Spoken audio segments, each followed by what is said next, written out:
खोतवाडीत jewellers दुकानात चोरी. अंदाजे 7 किलो चांदी लंपास.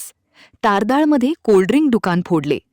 हातकणंगले तालुक्यातील खोतवाडी व तारदाळ येथे शुक्रवारी पहाटे 4 वाजण्याच्या सुमारास अज्ञात चोरट्यांनी 2 दुकाने फोडून धाडसी चोरी केली.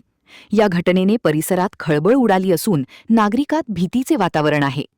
खोतवाडी मुख्य चौकात तारदाळ रोड लगत असलेल्या लालसाप सनदी यांच्या सनदी ज्वेलर्सचे शटरचे सेंटर लॉक उचकटून चोरट्यांनी आत प्रवेश केला.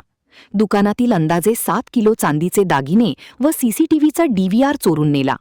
चोरी केल्यानंतर तारदाळ रोडलगत शिंदे मळ्यानजीक बंद कारखान्यासमोर दागिन्यांचे रिकामे बॉक्स टाकून चोरटे पसार झाले.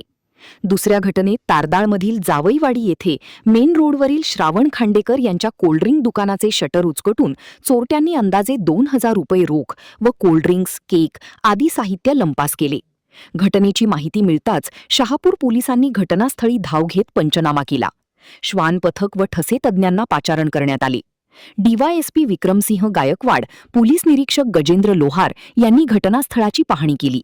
लालसाब सनदी यांनी शहापूर पोलीस ठाण्यात तक्रार दाखल केली आहे. दरम्यान 2 वर्षापूर्वी याच ज्वेलर्समध्ये किरकोळ चोरी झाली होती. मात्र त्यावेळी गुन्हा दाखल न झाल्याने आज पुन्हा मोठी चोरी झाल्याची चर्चा स्थानिकांमध्ये आहे. मेन रोडवरील दुकानांमध्ये सलग चोऱ्या झाल्याने शहापूर पोलिसांपुढे तपासाचे आव्हान निर्माण झाले आहे.